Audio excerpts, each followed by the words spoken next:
Welcome back to this latest episode of Japan's Top Business Interviews. I'm your host, Dr. Greg Story. I'm the president of Dale Carnegie Tokyo Training Japan, and my special guest today is an old friend of mine, Kevin Holdaway, who is the president of GPlus Media here in Tokyo. Kevin, hi. Thank you for joining me.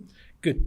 Thank you for joining me. So, Kevin, how is it that you are running a company here in Japan? You're originally from New Zealand. Yes. And so you've obviously been in Japan a long time, but how did you get to this point in your career? Sure. So when I first came to Japan, I was actually teaching English. So you're an English teacher success story in this country, right? Indeed. This would be good for a lot of people who teach English that are looking for a way to get out. Sure. And you've done it, so well done. So I actually ended up coming to Japan 23 years ago. Wow. And okay. I was teaching English for about 8 years. I was teaching, then training, and doing curriculum development. At that point in time, I sort of reached the glass ceiling at that current employment and decided to have a look in different areas. And I started recruitment as a consultant in the recruitment industry. That was around the time of the earthquake, actually, the Japan earthquake. And 2011. It was a rough time, as you are aware. And I didn't, to be completely honest, do too well as a recruiter. I learned a lot because, of course, recruitment is very closely connected to sales. Yeah. And I learned the basics of being a salesman, how to engage with the clients, how to provide solutions for those clients and their needs. Had you ever done sales before in New Zealand? No, my background was HR. HR, right? Yes. So you're in schools teaching, training people. It's Yes. not sales. So this is really your first hands-on with a sales role. As a recruiter, yes. And it was a bit of a jump in the deep end kind of scenario, if you know what I mean. It was constant, outgoing calls and trying to build up a book of clientele. As I mentioned, it was a rough time in the industry at that point. A lot of people were traveling back home to their home countries. So I decided to look for another gig, and I came across the job at Gaijinpot selling job postings. And I started as a sales guy, just a regular sales guy. And I was sales for 4 years at GPlus Media. And then I had the opportunity of becoming the jobs team sales manager. After that, a couple of years later, the position for sales director became available. So I slowly moved my way within the company.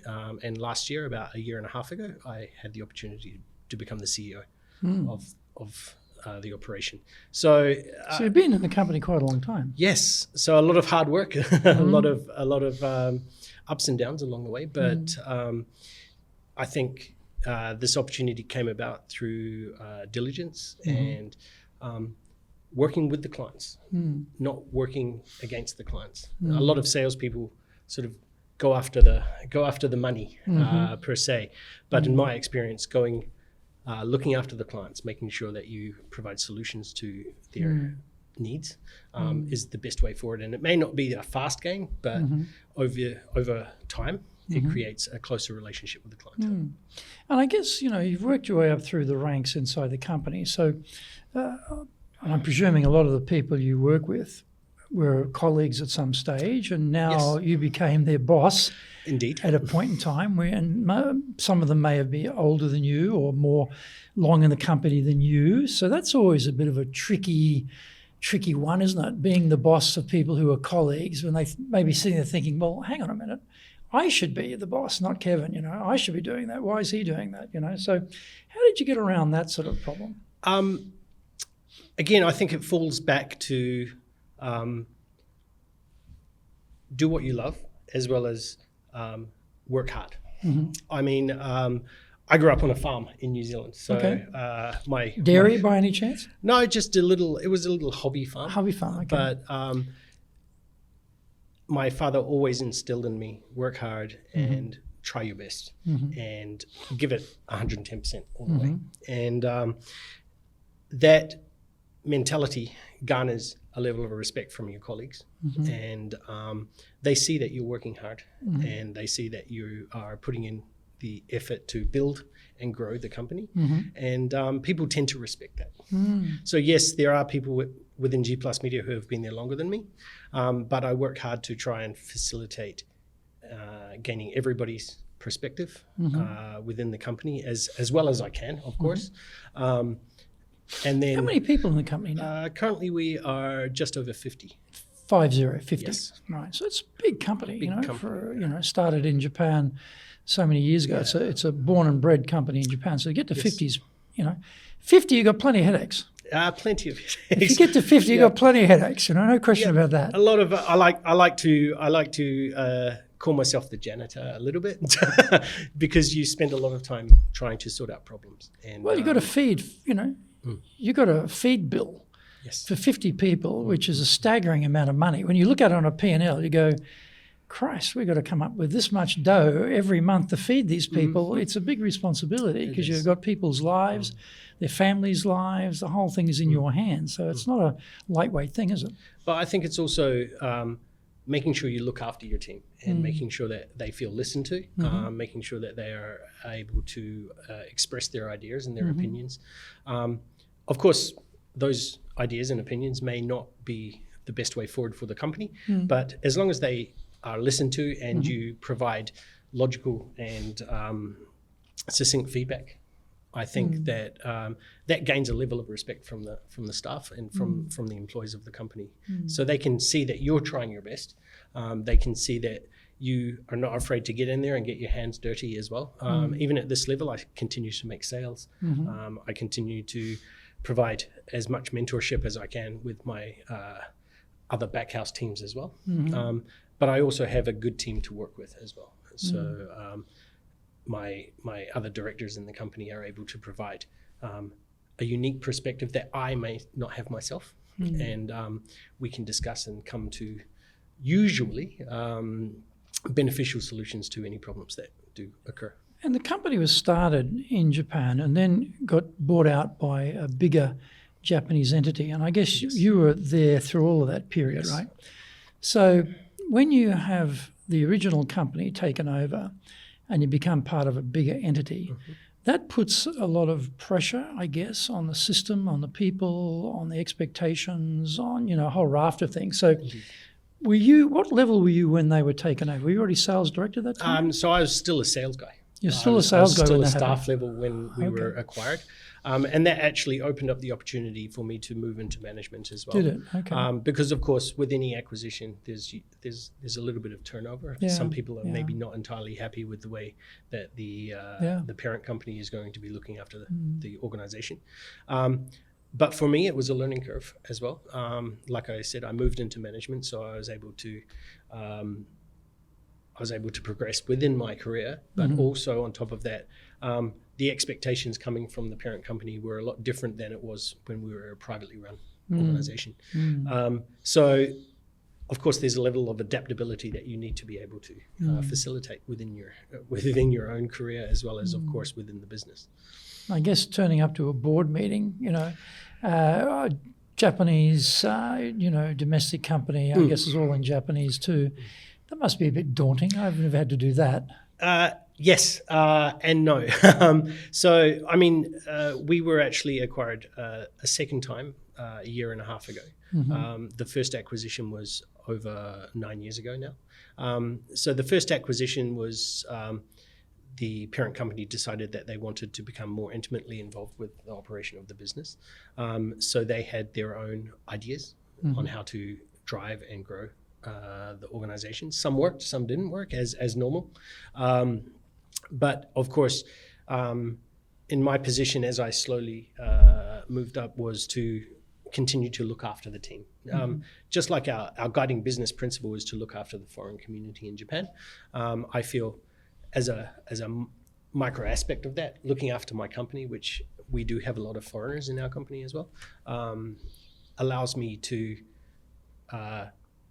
basically do the same thing that we're trying to do for the community here in Japan as well.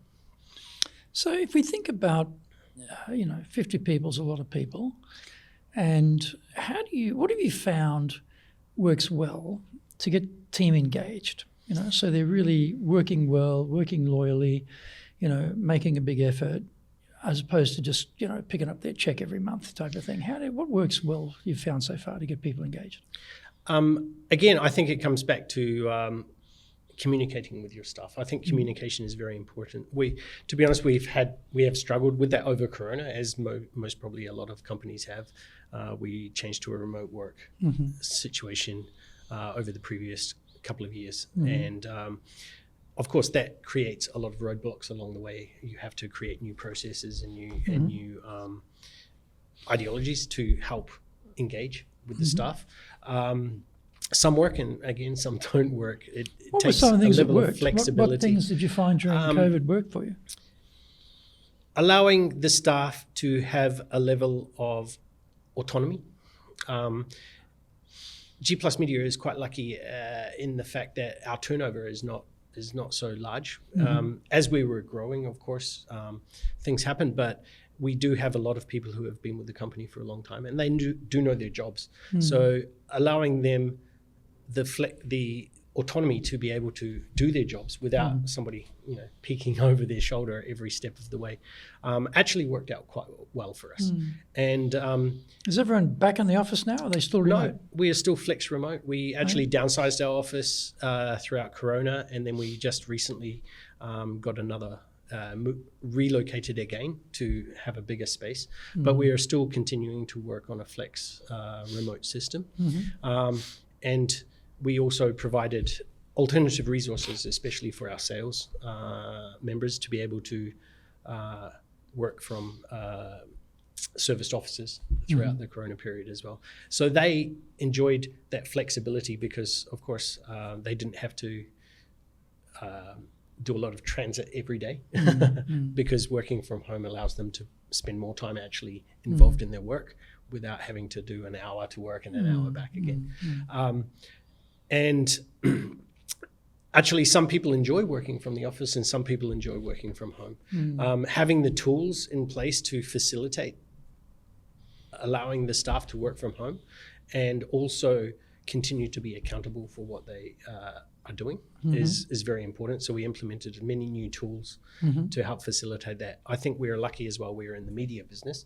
So my IT guys or some of my content staff do not necessarily need to come into the office every day, and they can actually be more productive in their home office environment. What other things you found that worked well to get people engaged, apart from, you had this adaptability during COVID, but say, in your experience so far, what would be some things that work? Again, it's, different things work for different people. So actually, for example, my frontline sales staff, we have regular, at the beginning of COVID, we had a regular system where they checked in the morning and made sure that their managers were aware of what they were doing. And we were also able to keep track of their activity, of course, using our CRM and everything like that. But on top of that, we also gave them the tools that allowed them to comfortably work from home. As we are in Japan, there's a lot of money spent on transportation for staff. So we reallocated that budget into remote work allowances to allow the staff to feel a little bit more comfortable working from home.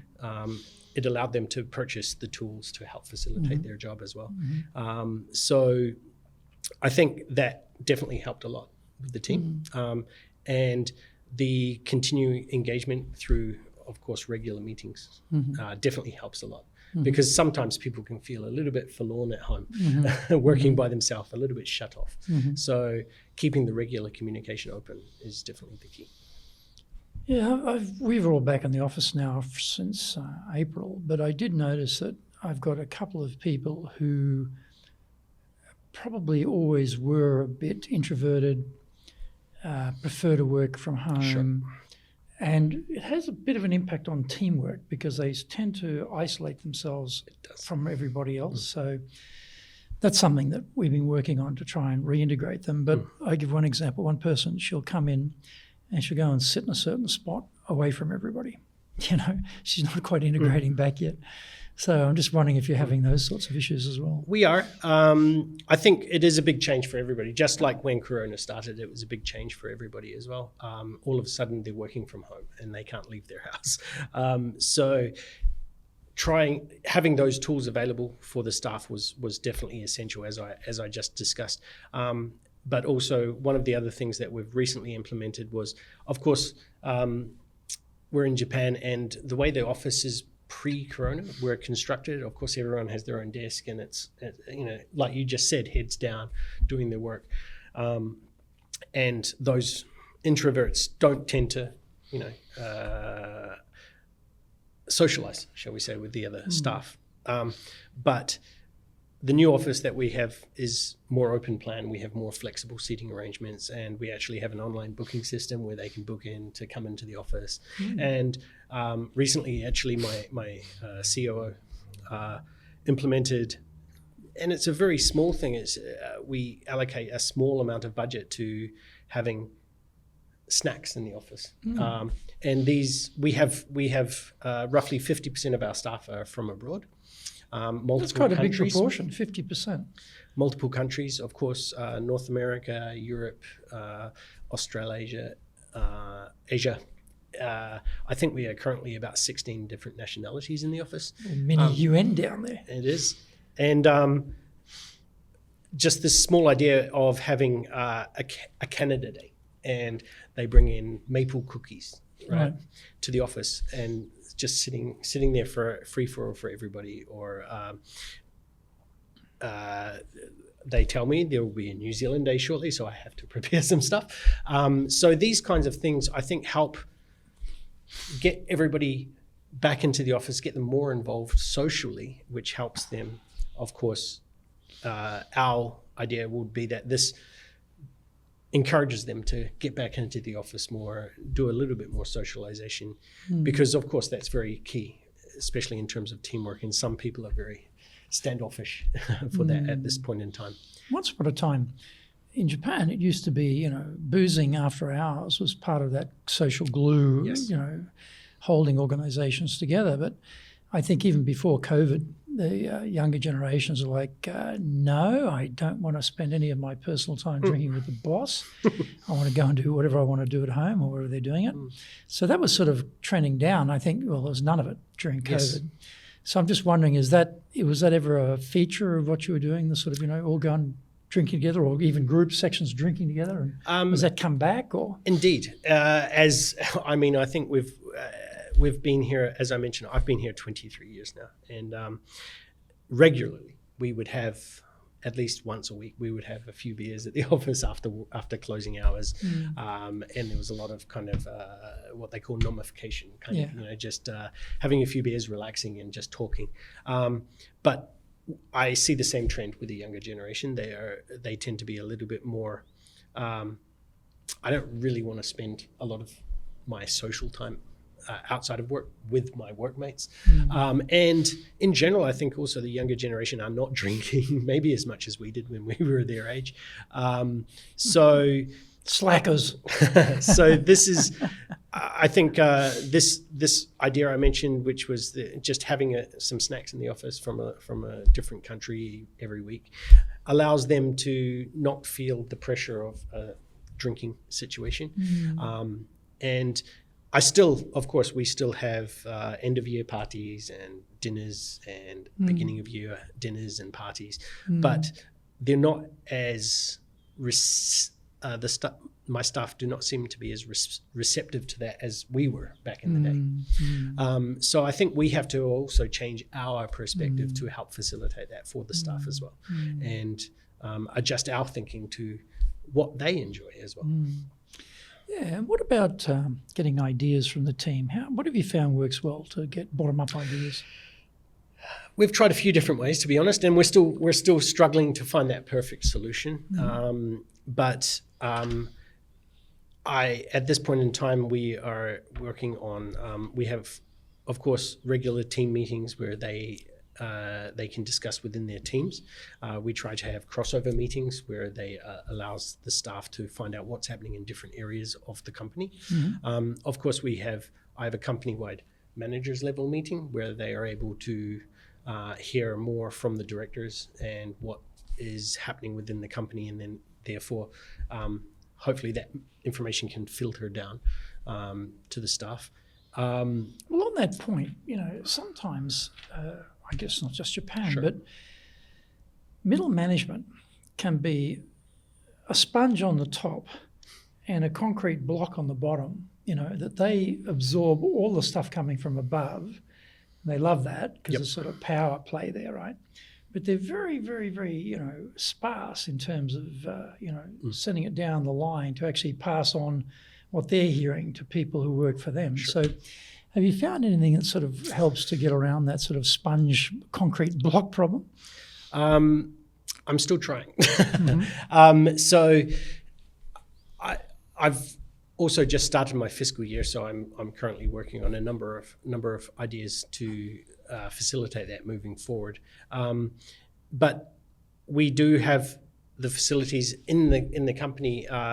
Everybody has access to me. Of course, I can't deal with everybody all the time because that would be a lot of work. But I try to keep a reasonable open door policy to allow staff to come to me with ideas and entertain different options to how we can grow the company as well. And we don't have any specific structure in place just yet, but I think that open door policy, like I said, I grew up through the company. A lot of my managers and directors have done the same thing. So I think that level of familiarity with the company is good. Has positive and negative aspects, but it does allow people to feel that they can hopefully approach me and try to feed ideas up to the directorship. My current parent company is actually more open to developing the business and to growing what we do. So we're actually actively requesting different ideas from the staff to help facilitate and grow the business. Okay. And what about building trust? Trust is important everywhere. But I think particularly in this country, people in Japan are quite emotional. I never thought that till I came and lived here, but I thought they were all like robots, very organised and just, they're incredibly emotional. Like when you're looking at people's resumes, you're hiring people, and you ask them, why did you change from here to here? Well, my senpai, my senior called me. That's not a logical decision. That's an emotional decision, or my friend asked me, or something like that. It's like, wow, okay. So there's a lot of different things here, and this trust aspect. Often it's a personal connection is important everywhere. It's very, very important here too. It's all based on trust. What have you found works well to build trust in the organisation? I'm going to fall back to I worked my way up through the company, and I understand I came from the sales aspect for my company. I understand what my staff are doing at any given time. I understand the hurdles that they are trying to surpass in terms of doing their jobs, how to get new clients and how to look after existing clients. And in return, my directors have done the same thing. So my operations director, he has worked his way up, and he was doing our accounting, he was doing our HR. So he understands those aspects of the job, and we then can see those challenges and hurdles that are facing our staff and try to work with them to overcome them. And I think the staff respect that. And I mentioned turnover earlier, which is reasonably low comparative to the market, in my understanding. It's a bit of an irony because you're in the sort of, helping people to find new jobs, Yes, it's sort of like the whole idea is finding a new job, but you want them to stay, right? Yeah, but we try to, of course, as I mentioned, we engage with the staff to try and allow them the flexibility to grow within their roles. We are a growing company, so there are hopefully the staff see that there are avenues for them to improve themselves and to grow within the company at the same time. So I think this is a key to help people become motivated. And we're also not afraid to change things up and try new things. And hopefully the staff are able to see that, and we are able to therefore grow the company as well. Anything else you've found works well for building trust with the team?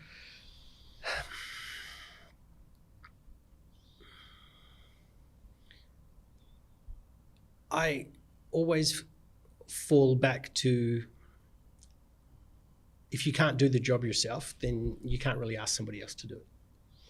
Is that, I mean, I'm going to challenge that only because I grew up in that ethos too. Sure. You know, your boss could do every single aspect of the tasks in that company, you know, or that section. I grew up with that.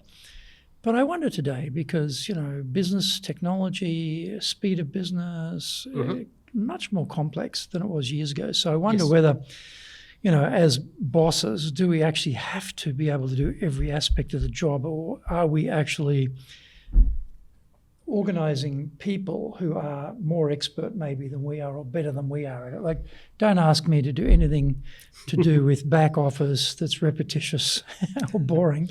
I'll shoot myself first, you know. I would never be good in that job. But there are people. When I worked for National Australia Bank, it was my first occasion to really deal with back office people. I'd never dealt with it. I've always been in sales, you know, marketing. And it just used to amaze me. They loved it. They loved it. I could never understand how you could love doing that repetitious, but they loved it. And they were happy, you know. It was like a revelation to me. Like, wow, you know. So, but I just wonder, are we in an age now where actually we have to be able to do every aspect of the job or not? If you want to be successful as a leader, do the Leadership Training for Managers course. All companies need people who can both manage and lead. Leading people screams out for real skills in communication, dealing with all different types of people, being excellent at innovation, planning, delegation, handling mistakes, doing performance reviews really well, and inspiring and motivating the team. Do the Leadership Training for Managers course now in either Japanese or English.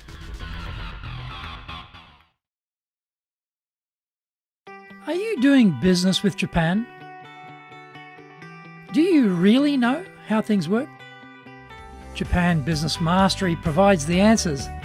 Do you have the right networks and know how to create them?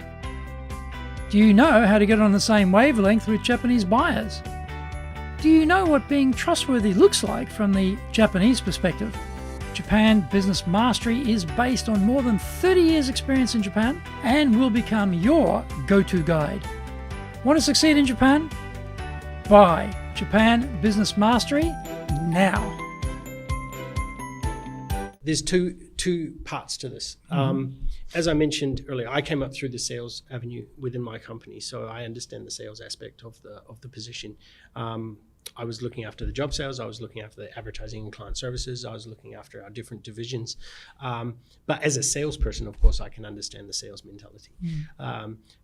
There again, I rely on my other teams to be able to facilitate what they're doing. So, for example, my CTO actually started as a programmer and he worked his way through. He may not be able to be a graphic designer, but he understands the mentality behind it. And he's also done those hard yards to be able to facilitate it. But I also agree that you have to hire the right people for the company. And a good indicator is if they are better than you. Right. So I would not call myself the best salesperson in the company because I definitely know I am not. My sales team right now is most probably doing a lot better than I did when I was a salesperson. And they all have their specialties. So you try and encourage your teams to hire people who will fill the gaps per se. And I myself, I do not have a university degree. I have an associate degree. But I learned through a lot of hard work and a lot of hard yards to build my way up. Whereas some of my staff have MBAs and different qualifications that I would never have. My programmers, I have no idea what they're doing, to be completely honest, in terms of their programming skills, but they are good programmers, and my CTO has been able to see that and groom and nurture their abilities to help facilitate that growth. Yeah, I guess, you know, we probably have a tendency, I guess, to move toward specialised tasks for specialists, you know, and I don't know what the future holds for that, but I can't see I can't see bosses being able to do every aspect of the tasks anymore. It's just going to be too complicated. And I don't know whether it's actually needed or not, but if you can manage people, you can manage people, or you can learn how to manage people. So if they're doing their specialist tasks well and you're managing them well, then how much knowledge do you have to have beyond a certain basic level, Indeed. I guess? Like, Indeed. I've never had to work with, having managed IT people. Like, you have, like, most companies I've been in, had like one IT person, and that's not hard to manage. But again, do I know what the hell they're doing? No idea. But if it's not working, you know pretty quickly it's not working, right? So I think as long as, as a leader in the company, as long as you have the final goal in mind and you're constantly striving to achieve that, then the puzzle pieces can fit into place.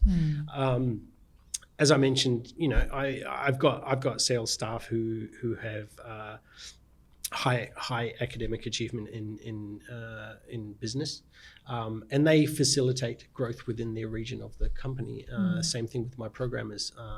I have programmers, graphic designers, server engineers, and to be completely honest, I have not come from that background, so I don't know how they do what they do. But my CTO has the ability to pick the right people to help grow and build. And as long as we stick to the big picture and we have the plan in place to facilitate that growth, all of those, shall we say, puzzle pieces, which are the staff of the company, fit together and help create that growth. What about culture? You've had an organisation that started from nothing. One entrepreneur, or maybe two entrepreneurs, I can't remember, two entrepreneurs started the company and sold the company, and then the company got bought again. Yes. So you've had a couple of iterations within the culture of the company. And so you also have your own view on what the culture is. You are the boss. You are the one who's setting the standards or setting the expectations from the team, how people are to be treated, how you communicate, how you work together as a unit, all those sorts of things. So what have you found works well to build a culture in an organisation? And particularly you've got the UN down there. So the UN is mostly fighting with each other and squabbling all the time. So that's also interesting, dimension as well, which can be quite complex, right? Yes, we are a very multicultural company. And as I mentioned, it comes and goes, but roughly between 12 to 16 nationalities in the office, with, of course, an overwhelming Japanese influence, as we are in Japan. But I think I'm lucky because the company has always had the foundation of being a melting pot of nationalities, because that's the clientele that we service, that's the customer. Our users come from many different countries, and they are living here in Japan. So that's the one common factor. And in my experience over the years, foreigners who end up living in Japan are very open-minded in general. Otherwise, you're not going to stay here for a very long time. So I think that is beneficial for us, because our office is, as I mentioned, representative of the community that we support. And that connecting, that one feature of being in Japan helps connect us all. And as I mentioned, giving a voice to the staff, but also taking into account the overall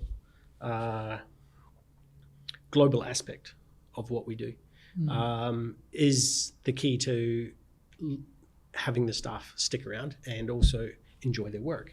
We have, for example, at this point in time, we have a monthly event, which is what we call Gaijinpot Meet. So it's just a meetup. And of course, a lot of us are familiar with the foreign chambers of commerce in Japan and how they have it's a network of foreign entrepreneurs and foreign businessmen, business people that can come together and network. But because our company is more dedicated to the entirety, the young people who are coming into the country as well, we try to give them an opportunity to meet each other and So is communicate. this an external event? So when you said that initially, I thought you were talking about a meetup inside the company. No, what this you're is talking about is external. a public event. Yes. You sponsor it. Mm-hmm. You bring together a whole bunch of people Yep. who want to network and meet people. Yep. And your own team participate as well, I guess. Of course, Yeah. yes. Okay, right. I didn't realise you're doing that. That's very interesting. And I guess you probably stopped it during COVID, so you've sort of well, actually, we started re-kicked it off. after COVID. You started after COVID. Yes. Okay, right. We had a few events before COVID, of course, but this is just a, shall we say, a community event. We're not trying to make a big profit out of it, but it's just a chance for people to get together and talk and socialize. Because, of course, as a foreigner coming into Japan, it's very, it can be very lonesome, shall we say, especially at the beginning if you don't know anybody. Yeah. And I think my staff feel the same way because a lot of them have gone through the same things. So having that chance to connect, I think, is very important. So, I mean, it's sort of interesting. I'm imagining New Zealand is similar to Australia in the sense that in Australia it's a multicultural society. We have people who've come from different countries settled in Australia, and you'll have people coming from different ethnic or religious groups who are killing each other in their home locales, and they come down to Australia, but they're not killing each other in Australia. They somehow managed to say, that's back there, we're here, we're not going to reproduce that discord in this country, we're going to leave it where it was. But I'm wondering, we have, for example, I'll use a very clear example. If you had 50 people, you've got someone from Ukraine, you've got someone from Russia working next door to each other. Now currently someone who's Palestinian or someone who's Israeli working next to each other. That gets a bit tricky. I mean, those sort of things, like having a multicultural melting pot is great. Sure. But, we have different ethnic, religious groups killing each other in some parts of the world. They're all here in Japan. How do you sort of keep, I don't know if you have these issues, but how do you go about addressing that type of thing? So it's like, we're here, we're not over there. Whatever's going on over there is over there. We're not going to bring it here. How do you go around sort of keeping the harmony? I mean, you may not have that particular example, but let me just pose the question if you did. Yes, luckily we haven't had that level of particular issue. But I think that's also down to the type of people who want to come and reside in Japan as well. I mean, this is a non-English speaking country, and there's lots of people from many different countries. And of course, there's always going to be friction at some point. Shall we take a swing? One of my staff who's been in Japan a very long time is Australian, and I'm a New Zealander. So there was obviously friction there straight away. We bump into each other through the rugby, of course. Don't bring up the rugby. But another aspect would be political views, which is maybe more prominent. We're an English-speaking company. So predominantly our staff are able, either they're native English speakers or their second language is English. So these people tend to have a little bit more of a broader perspective on everything than maybe somebody who is in their home country. So one of the blanket rules that we had due to some of the friction within the US political system over the last couple of years was, let's just not talk politics in the office, because politics there's a time and a place, which is absolutely fine, but we just ask for everybody's forbearance to refrain from discussing some of these things inside our workspace. So of course, as with any group of people, you have to have maybe guidelines or rules in place to help facilitate that kind of, shall we say, harmonious situation. It doesn't always work, but of course, if there are any problems, we just try to tackle them head on and sit down and talk them through. Yeah, I mean, the other aspect, I guess, is I don't know how the other half of the population who are Japanese think about this, because English is the language of the company. Yes. They are, generally speaking, you look at all the results of all this English education. You were teaching English here, by the way. Yes. It isn't great in terms of results, and so they've always got this issue around their capacity to operate in English, I guess. And also, I guess, to feel, I'm making this up, right? Because I'm just putting it out there as like a two-tier. You know, the high level of English, low level of English. It's like a caste system. Sure. And the Japanese are probably usually in the lower caste of that capacity in foreign languages, particularly English. So how do you deal with that the Japanese members of the team don't feel like, oh, we're second-class citizens here because we're not as good speaker of English as this other bunch of foreigners who've come in from outside who all are native speakers? How do you deal with that? Well, when I say the official language of the company is English, which means that on a daily basis we communicate in the office in English, though we are actually more bilingual. Right. Shall we say? I mean, to be completely honest, my Japanese is most probably one of the worst in the company. Is it? But we do have teams, predominantly Japanese, who have their team meetings in Japanese. And we tend to try to hire bilingual staff in general. Of course, some of my foreigners are actually N1, which is the highest level of Japanese you can achieve. Some of them are N3, which is sort of like daily conversation level. So we try to be as open as possible in the communication, and sometimes meeting will be in Japanese and English at the same time, and we will translate as needed if needed. But of course, we try to facilitate the English aspect because we are targeting the foreign market here in Japan. So you join the company on the basis as you know you need English, you're going to be using English. And for a lot of Japanese, I mean, that's frustration, isn't it? You meet people who they go off, study overseas, they get their degrees or they spend time. And they come back to Japan, they join Japanese company, and they're just, they put them in some obscure section where they never get to use their English. And they feel frustrated. Like, I spent all this time, invested all my effort, and I want to improve. I'm looking for some place to use it. So in a way, I guess, we can provide that home from home. Yeah, you want to keep improving it. This is a place you can use it as much as you like, or as little as you like, I guess, in that sense too. So for a lot of international, inverted commas, Japanese, I think we do provide in our companies. Our official language is the same. Yes. It's English. And I can speak Japanese, and I could speak Japanese all day long if I wanted to. But I know that my team are here because they want to use English. Indeed. They've worked on it, and they don't want to lose it. So if I start speaking to them in Japanese, it's no help. I'm the only foreigner here, right? I'm not even 50%. I'm like a minuscule percentage. I'm such a minority. But they get a chance. And their English level is high for most of them, so, it's relevant. What about if someone rang you up and said, hey, Kevin, I've been given this job to run the organisation in Japan, but I don't know how to lead in Japan. Well, how can I be a successful and effective leader in Japan? What would be some advice you'd give that person?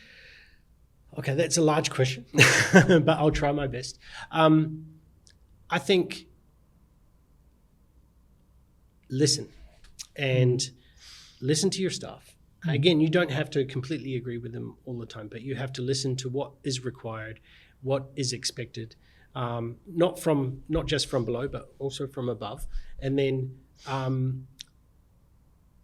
you have to facilitate for the teams, for the staff, for the powers that be as well.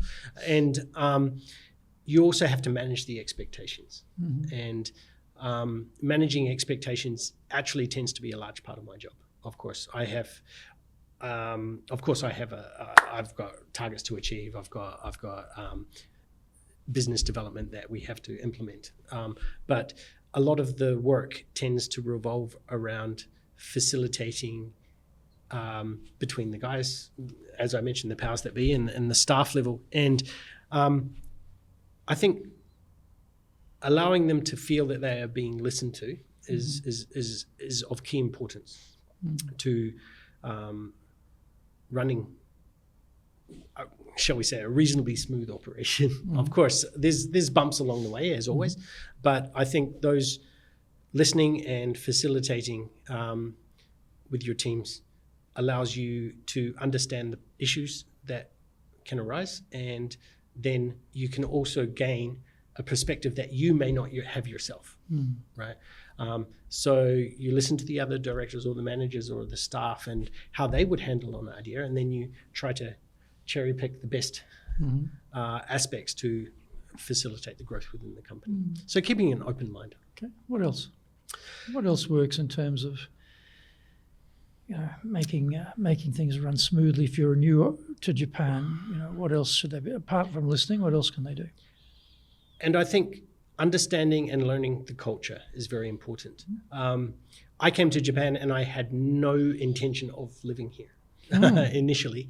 I had no specific interest in Japan, but I spent the time to go to Japanese lessons, to learn about the culture, to learn about the different ways of doing things in Japan, and learn from my mistakes. Of course, I spoke zero Japanese when I first got here, so I made many mistakes. But as long as you learn from them and you are open to accepting the culture, as you mentioned earlier in the discussion, feeling is important in Japan. It may not seem like that on the surface, but it actually is. So going to a client, listening to their concerns, and actually listening and finding that pain point is of the utmost importance. They may not even realize what their pain point is, but finding that pain point and then addressing it is how you pick up good clients. And don't go in and expect, a huge sale, for example, based on my history, right? I don't go into a sales meeting and think they're going to spend, hundreds of thousands of yen or millions of yen on a product that they know next to nothing about. You have to slowly build the relationship. And I think in Japan that is respected, in my opinion. I had to smile when you talked about the mistakes you made. I remember when I first learning Japanese, and very rudimentary Japanese, and I met a lady professor at Georgie, and I don't know I can't remember what I said, but obviously what I said was sort of rough student level Japanese without the honorifics. And I instantly realized I'd made a big mistake, because her reply, there was nothing in the words that she said back to me, but there was ice dripping off every word. And I'm standing there looking at her thinking, man, I don't know what I said, but whatever I said, it was not the right way to say it. And I better work on that Keigo a bit more. So what other things should they be aware of in terms of, you talk about culture, understanding culture, listening. What other things can they look at? I think also you have to understand the way that Japan generally does business as well. Of course, there's some companies out there that will grab an idea and they'll just run with it, right? But then you will come up against brick walls again and again and again. And that brick wall will take a long time to break down.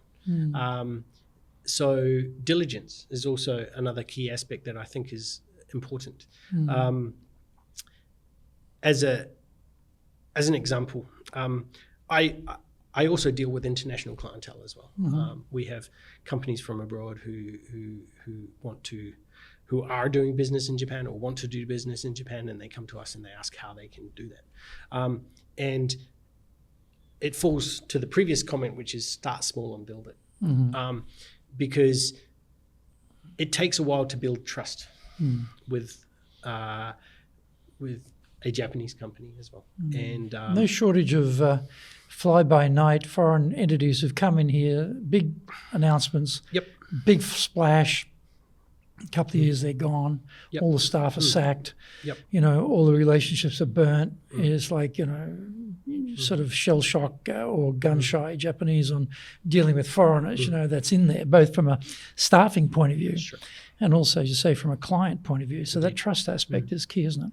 And also, I think in Japan, it's also the small things that count as well. I mean, they don't need you to come in with a big proposal and flashy lights. They want you to come in, like I mentioned earlier, with key things that will address their pain points.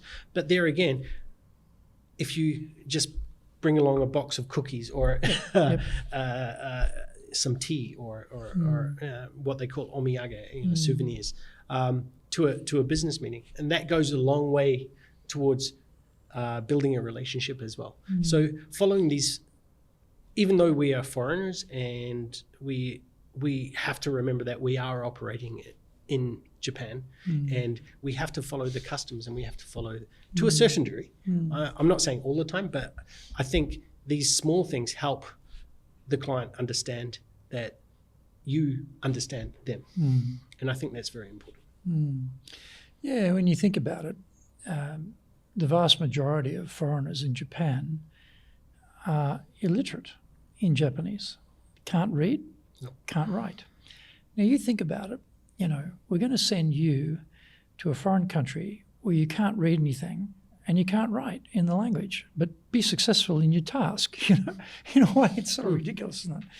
But at least there are enough English speakers here to sort of, buffer that and make it work. But the lack of understanding of how things work in Japan can often be a problem with headquarters too, because they send you to so-called fix something, and you get here and then you realise it's not going to be easy to fix. It's going to take a long time. No one's got any patience at headquarters. Japan's different, doesn't go anywhere as an excuse. You can often find yourself, pig in the middle there, and it's not easy to do that. But in a way, you're a sort of buffer between your company and the parent company. You're the one who's getting the sort of, the powers that be telling you what they want, and then you have to package that up and give it to the team. So what have you learnt around being that buffer, or what works well, and being able to play that role? Because often these people who are sent in here will have to be the buffer between the team here and headquarters.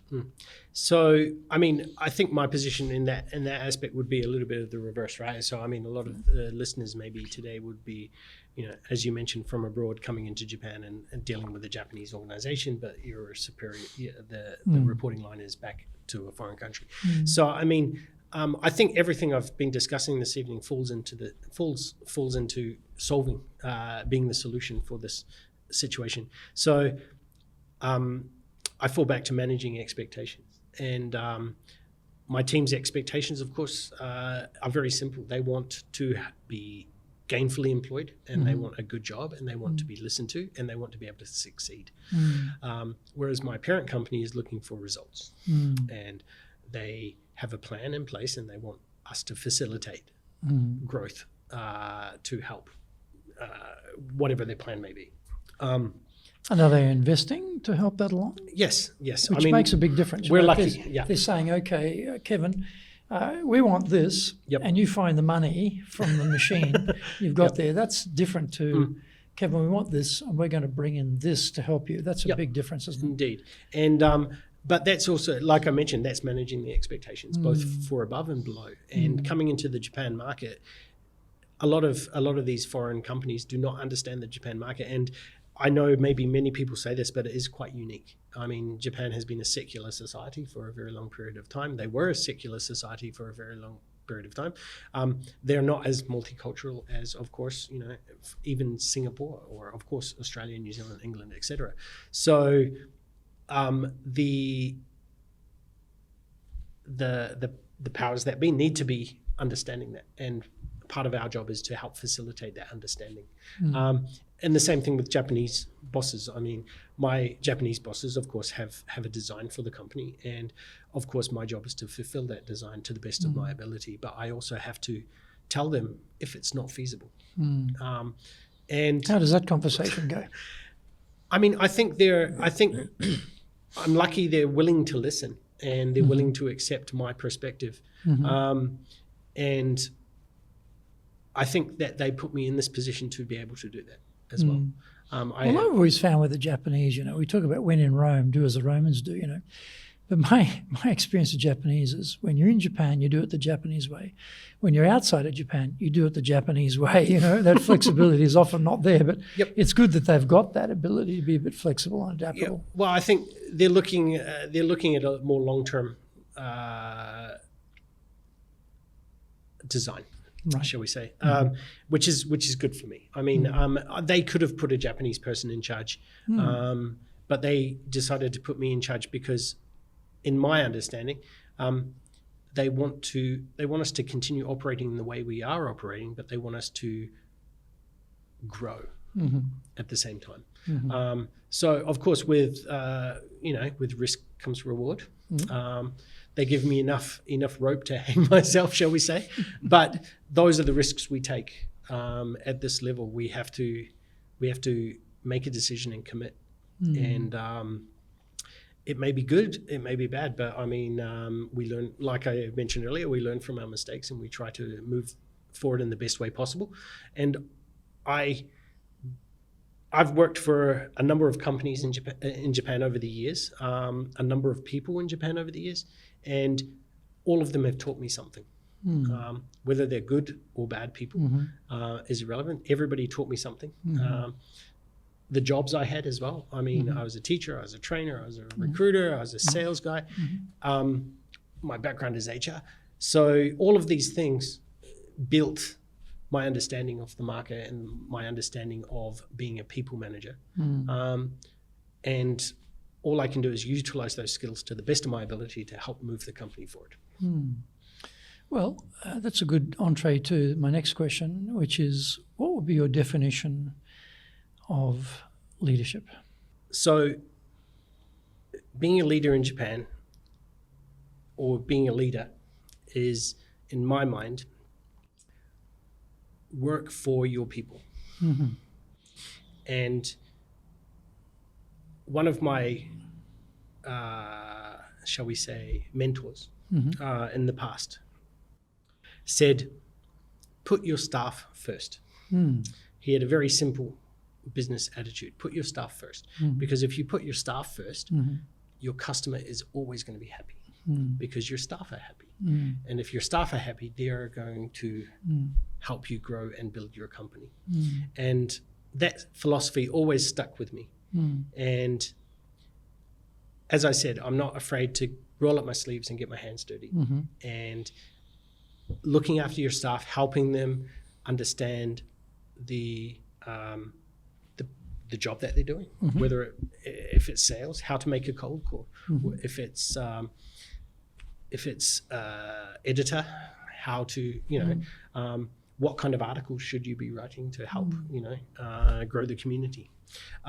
So if you give your people the tools to be able to grow within their jobs, that will keep your clients happy, it will keep your customers happy, and the business will automatically grow. So I think those two keys are very important in a leader.